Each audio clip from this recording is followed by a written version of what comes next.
Olá! Hoje nós temos um convidado muito especial. Eu vou conversar com o Matiu Te Hook. O Matiu, ele é um embaixador da cultura maori, o povo tradicional da Nova Zelândia. Ele é músico, ele é escritor e um grande amigo.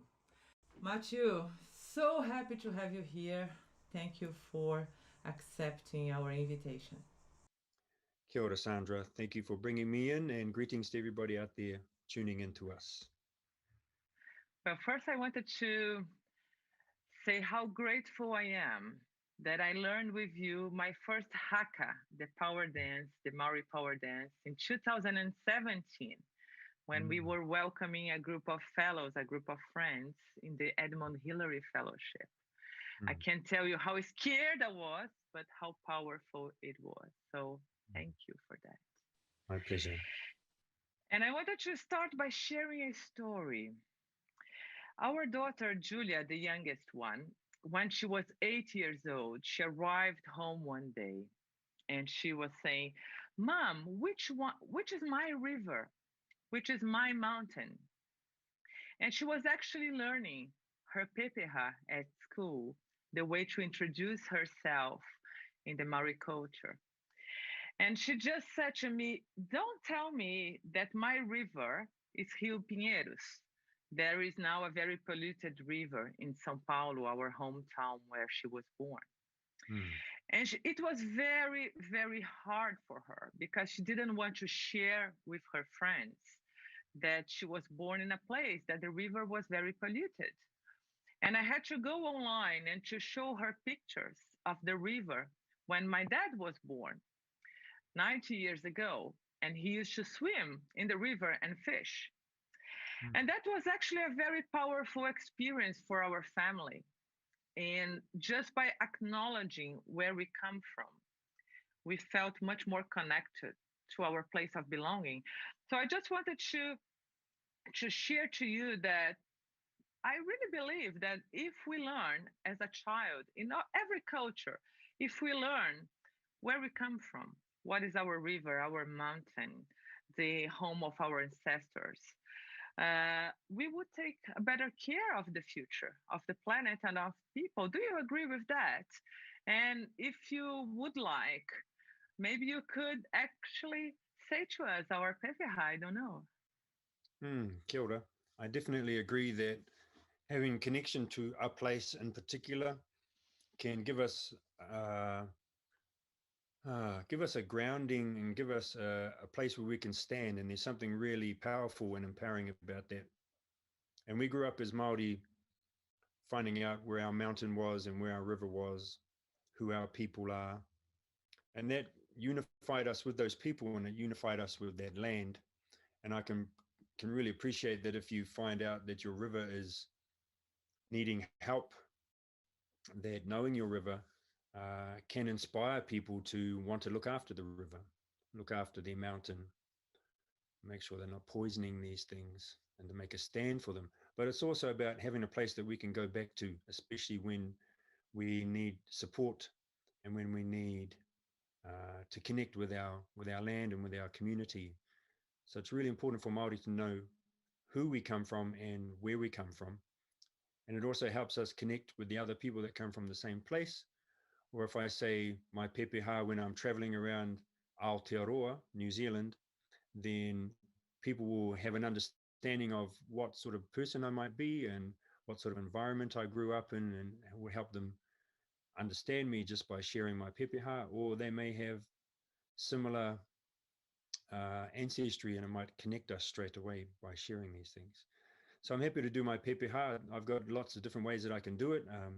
Sometimes I sing it, but it takes a bit longer, so I'll just speak it, and then I'll translate it after this. Tihei mauri ora, ko kupu ko kore te maunga, ko oahanga te awa, ko tika papauma te hapu, ko papauma te marae, ko tāki timu me kura haupo o ku waka, ko kahungunu me rangi tāne ki te wairarapa o ku iwi, ko Matiu Te Hook ahau, Tihei mauri ora. So kupu kokore is my mountain. This is the mountain that helps me remember to forgive From that mountain flows the Owahanga River, and that's the river that helps feed our visitors. When I stand on my land to speak, I'm standing on the land called Papauma. Papauma was a great chieftainess, a great powerful woman. And there I hear our wise women calling, and they are welcoming people into the small tribe of Te Hika Papauma. Our tribe is named after that powerful woman, our small tribe. And then when I travel out to the coast, in my heart's imagination, I can still see two of the canoes that my ancestors arrived on this land. And they are the Taki Timu canoe and the Kurahopo canoe.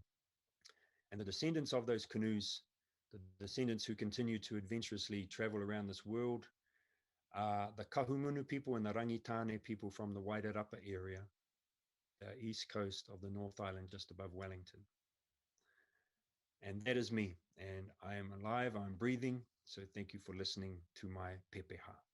Kia ora. Kia ora. Thank you for sharing that with us.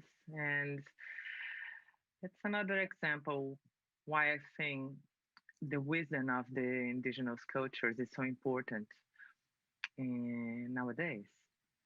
Because look at the connection that we have right now, how powerful it is. It changed the whole thing.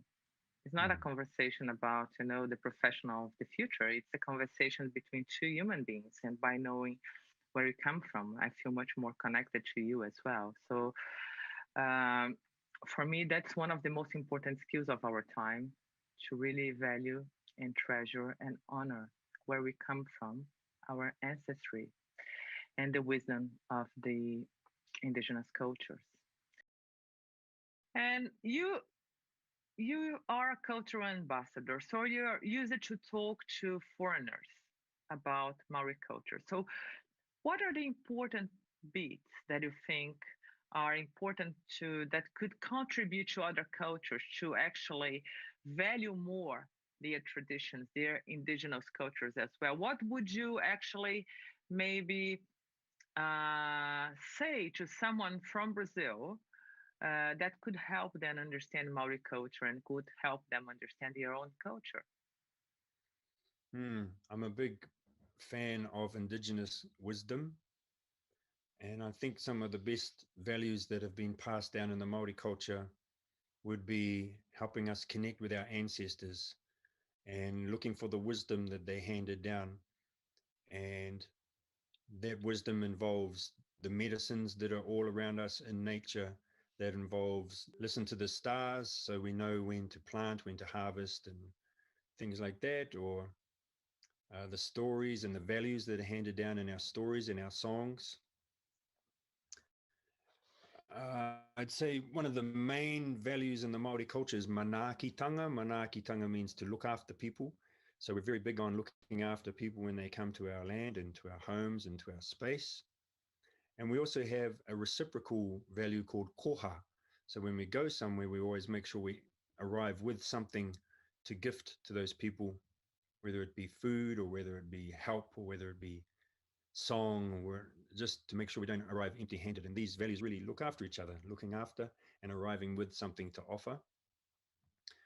We're also very connected to the land and to the elements. So we have what you might call Maori gods. We have the god of the wind, the god of the ocean, the god of volcanoes, the god of planted food, the god of wild food. We have all these different gods, and they sort of have personalities which helps us feel like we can interact with them and we can acknowledge them and we can speak to them and we can thank them for everything that they offer us.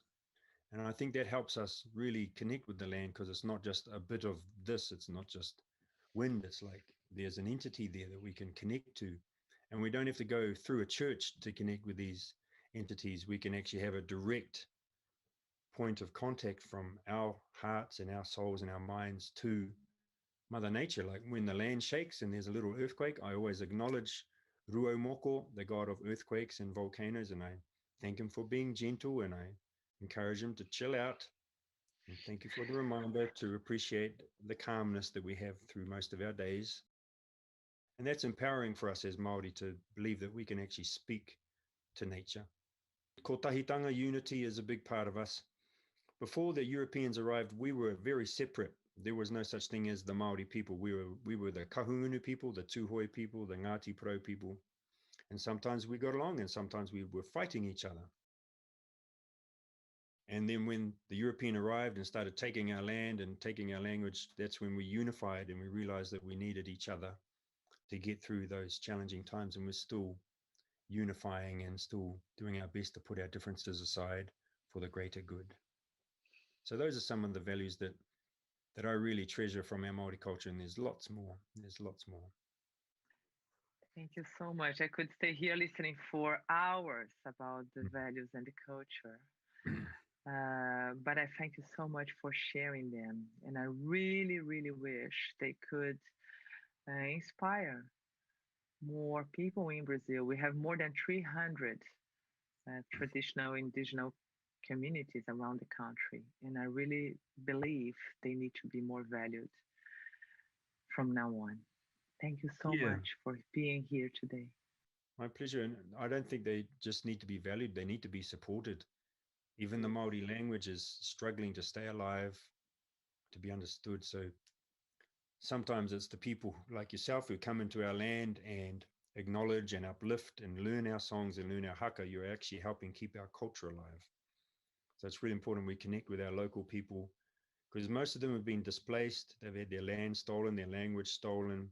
They've been persecuted just for being themselves. So any way that we can support our indigenous cultures is going to support them. And then through that, we can gain the wisdom and the treasures that they have been holding on to for us and keeping alive.